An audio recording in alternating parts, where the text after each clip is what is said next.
बिस्मिल्लाहिर्रहमानिर्रहीम। दोस्तान मोहतरम, अल्लाह रब्बुल इज़्ज़त से उम्मीद है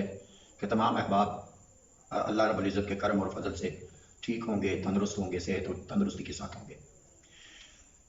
बदकिस्मती से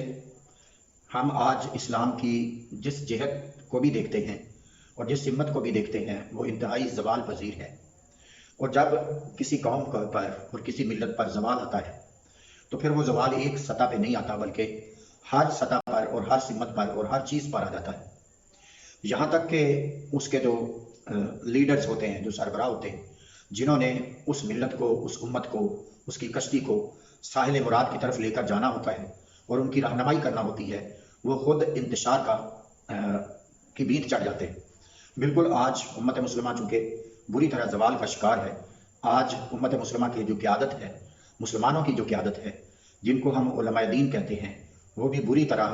हर तरह से इंतशार का शिकार हो चुके हैं। और जो सबसे बड़ा मसला उनमें नज़र आता है वो सिर्फ ये है कि अदब और एहतराम दूसरों का, अहले इल्म का, जो सदियों से उलमा का वतीरा था, उलमा का तरीका था, जो रहा था, जो अकाबिर दूसरों का अदब करना, बड़ों से भी शफ़क़त, रिस्पेक्ट करना बड़ों की भी, और छोटे अहले इल्म जो अपने से छोटे होते उनका भी अदब एहतराम करना और उनकी भी इज़्ज़त करना, ये जो चीज़ थी जो उम्मत मुस्लिमा के अंदर इल्मी हलकों में पाई जाती थी, वो सारी की सारी आज ख़त्म हो चुकी है। और माज़अल्लाह जो उलमा हैं, उलमाए दीन हैं, जो दीन के वारिस हैं, जो जिनके ज़िम्मे दीन की तरवीज है, दीन की इशाअत है, दीन की बेहतरी है, आज अक्सर व बेशतर उनमें से जो खिताबात करने वाले हैं, जो तहरीर करने वाले हैं, जो तकरीर करने वाले हैं, आज वो मुस्लिहीन की बजाय, इस्लाह का किरदार अदा करने की बजाय उन्होंने उम्मत को लड़ाने का और फ़िरका दर फ़िरका और ग्रोह दर ग्रोह तकसीम करने की ज़िम्मेदारी अपने कंधों पर ले ली है। कोई वक़्त वो था जब उलमा की कोशिश होती थी कि लोग ज़्यादा से ज़्यादा इस्लामी तालीमात से मुतासर हों और इस्लाम के अंदर दाखिल हों। आज वो ज़माना आ गया है जब जितने भी आलिम दीन हैं, उलमा हैं, उनकी कोशिश ये है कि कोई अहले सुन्नत है तो उसने अगर ज़रा सी हट कर उनके ख्याल के मुताबिक, ख्याल के मुखालिफ बात कर दी, सोच के मुखालिफ बात कर दी, तो वो उसे अहले सुन्नत से निकालने में एक मिनट नहीं लगाते। और इसी तरह तमाम मसालक की हालत हो चुकी है। अहले तशय्युअ को देख लें, अहले देवबंद को देख लें और अहले हदीस मकतबा फ़िक्र को देख लें, वो भी अगर उनके मौक़िफ़ से, उनके सोच से, किसी एक बंदे की सोच से हट कर कोई बात कर देता है तो फ़ौरन उसको अपने मसलक से और निकालने पर बयानात और सोशल मीडिया पर वाविला मच जाता है, जबकि उलमा का ये किरदार नहीं होता। अगर किसी के साथ 10% इख्तिलाफ है और 90% हम आंगी है, तो मुस्लिमीन को ये किरदार अदा करना चाहिए कि उनको एक उस इख्तिलाफ को अपनी साइड पे रखकर वो जो 90% 90 चीज़ों पर इत्तेफाक है उस पर आना चाहिए, और वो जो 10% इख्तिलाफ है, इल्मी इख्तिलाफ, उसको अवामी हलकों के अंदर और सोशल मीडिया पर उछाल कर हम वो तमाम उलमा जो ऐसा किरदार अदा कर रहे हैं, वो कोई दीन की खिदमत नहीं कर रहे, बल्कि उम्मत मुस्लिमा को मुंतशिर कर रहे हैं, मज़ीद फ़िरक़ों में तकसीम कर रहे हैं। यही बात अंग्रेज़ चाहता है, मुसलमानों के दुश्मन चाहते हैं कि मुसलमानों को इतना ग्रोहों में और छोटे छोटे ग्रोहों में तकसीम कर दिया जाए कि इनकी जो इज्तिमाइयत है वो बिल्कुल पारा पारा होकर रह जाए, ताकि ये कभी भी सर ना उठा सकें, कभी भी एक मजबूत कुव्वत ना बन सकें, कभी भी एक ताकत ना बन सकें। और बदकिस्मती से हम जो इस्लाम के सरपरस्त हैं, इस्लाम को आगे ले जाने के दावेदार हैं, जो इस्लाम के इस्लाह करने वाले हैं, जो मुसलमानों की इस्लाह करने वाले हैं, जो ये किरदार अदा करने वाले हैं,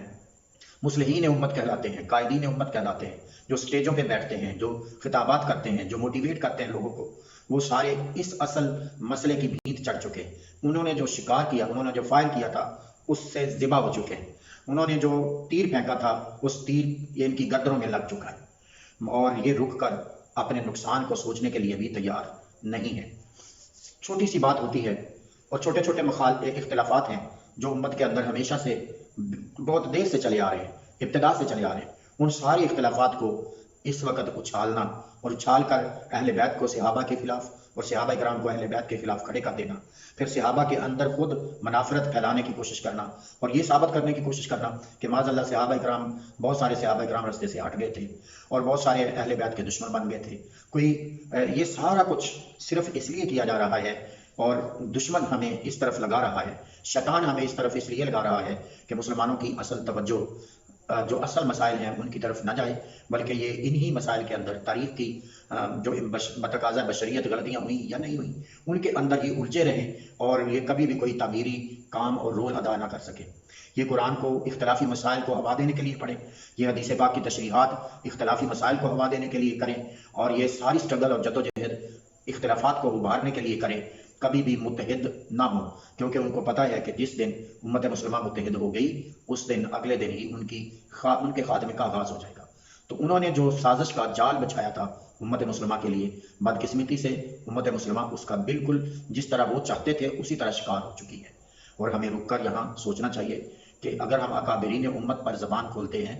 اگر ہم یزید جیسے لوگوں کا دفاع کرتے ہیں، اور اگر ہم ایسے مسائل میں الجھے رہتے ہیں جن کی آج امت کو بالکل ضرورت نہیں ہے اور جن کا ذکر کرنے کا کوئی فائدہ اور نہیں ہے، اگر ہم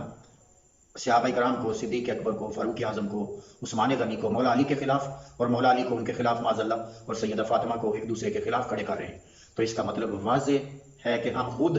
مسلمان اسلام کو ماننے والے جو ہیں وہ خود اسلام کے اکابرین پر اعتراضات کر رہے ہیں کہ اکابرین اسلام نے وہ رول ادا نہیں کیا جو ان کو کرنا چاہیے تھا، اور معاذ اللہ ہم یہ اعتراض ان کی شخصیات پر کر رہے ہیں، اور عالم کفر کو ہم بتا رہے ہیں، خود بتا رہے ہیں کہ حضور نبی کریم صلی اللہ علیہ وسلم کی معاذ اللہ تعلیم اور تربیت میں بہت بڑا فالٹ تھا، جو خاندان اہل بیت ہی کا احترام نہ کر سکے، جو صحابہ کرام کو ایک دوسرے کا شرم حیا اور پیار اور محبت نہ سکھا سکی، وہ حضور نبی پاک صلی اللہ علیہ وسلم کی تربیت تھی۔ یعنی ابو بکر صدیق پہ، عثمان غنی پہ، مولا علی پہ اور فاروق اعظم پہ اور باقی صحابہ کرام رضوان اللہ تعالیٰ عنہم اجمعین پر اعتراضات کی بچھاڑ کر کے ہم دشمنان اسلام کو یہ بتانا چاہ رہے ہیں کہ ہمارے آقا صلی اللہ علیہ وسلم نے اپنے صحابہ کی تربیت نہیں کی تھی، اور وہ اب اتنے کامل نہیں تھے، بلکہ وہ خود انسانی نفس کی جو خواہشات ہیں ان کی بیت چڑھ چکے تھے۔ خدا خوفی ہمیں کب آئے گی اور کب ہم کفر کی اس یلغار کو، جو انہوں نے نظریاتی یلغار ہمارے اندر ڈالی ہے، اس کو ہم سمجھیں گے۔ عقیدہ یہ ہونا چاہیے کہ جو بھی در رسول صلی اللہ علیہ وسلم پر آیا، آقا علیہ الصلوۃ والسلام کی ظاہری زندگی مبارکہ میں آیا، اس جیسا کوئی نہیں ہے، اور ان کی مثال دنیا کے اندر اور کوئی نہیں ملتی، اور حقیقت یہی ہے جس کو ہم چھوڑ کر ایسی باتوں کے اندر الجھ چکے ہیں جن کی بالکل آج امت کو ضرورت نہیں ہے۔ اور اگر ہم یہ سوچ لیں کہ ان کا معاملہ ہم اللہ رب العزت پر چھوڑ دیں، ان کی سیرت اور کردار سے جو بہت خوبصورت پہلو ہیں اور جو بہت خوبصورت سیرت اور کردار ہے، اس کو ہم لوگوں تک، آنے والی نسلوں تک پہنچائیں، جو خدا نخواستہ اگر بتقاضا بشریت کہیں ان کے درمیان کوئی اختلافی باتیں ہوئی بھی ہیں، تو ہم ان کو اچھالنے کی بجائے ان کی تاریخ کے اور ان کی سیرت کے جو مثبت پہلو ہیں، جو کہ سارے مثبت پہلو ہیں، ان کو مثبت انداز میں امت مسلمہ کے سامنے پیش کریں، تاکہ ہماری آنے والی نسلیں اپنے آباء و اجداد پر اور اپنے اکابرین پر فخر کریں اور ان کو اپنا ہیرو بنائیں، اور ان جیسی زندگیاں گزارنا اپنی خواہش اور اپنا شوق اور اپنا ذوق بنائیں۔ مگر افسوس کہ آج امت مسلمہ کی اصلاح کرنے والے جو قائدین ہیں، جو لیڈرز ہیں، وہ صرف دنیاوی مفادات کی خاطر، ان کو بھی پتہ ہے کہ اس میں سے نکلنا کچھ نہیں ہے، صرف اپنے دنیاوی مفادات اور اپنا روزگار چلانے کے لیے وہ اکابرین امت پر ایک طرف سے دوسری طرف سے حملہ آور ہے۔ تو ایسے لوگ اللہ اور اللہ کے رسول صلی اللہ علیہ وسلم کے سامنے قیامت کے دن کیا جواب دیں گے، ان کو یہ سوچنا چاہیے۔ والسلام علیکم ورحمۃ اللہ وبرکاتہ۔